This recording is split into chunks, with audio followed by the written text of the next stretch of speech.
ఇవాళ అయితే ఊరి నుంచి పార్సల్ వచ్చింది. ఇదైతే మా అత్తమ్మ వాళ్ళు పంపించారు. ఇందులో ఏమున్నాయో నాతో పాటు మీరు కూడా చూసేయండి. ఏదైనా ఇంటి నుంచి ఏదైనా వస్తే అది ఓపెన్ చేసే వరకు ఎగ్జైట్మెంట్ ఆగదు నాకైతే. ఇవైతే స్వీట్, ఇవైతే మా హస్బెండ్కి చాలా ఇష్టం. కోవా కజ్జికాయ అండి ఇదైతే మా వదిన వాళ్ళు పంపించారు, అంటే మా ఆడపడుచు వాళ్ళు పంపించారు. ఇవైతే చెకోడీలు, అలాగే ఇవైతే కొబ్బరికాయలు. వరలక్ష్మి వ్రతం వస్తుంది కదా, మా మామయ్య గారు పంపించారు. ఇవి పూజగదికి కూడా పనికొస్తాయి. అలాగే ఇంకా ఇవైతే చూద్దాం ఇందులో ఏముందో. నాకైతే తెలీదు, మా హస్బెండ్కి కాల్ చేసి చెప్పారు పార్సల్ వచ్చిందని.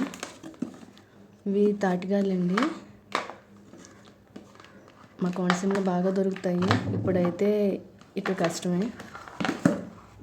అలాగే ఈ బాక్స్ ఒకసారి చూద్దాం.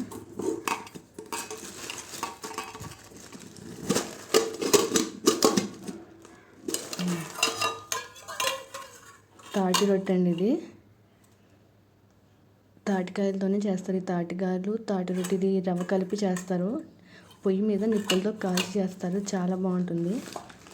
ఇవేనండి మా అత్తమ్మ వాళ్ళు పంపించిన ఐటమ్స్.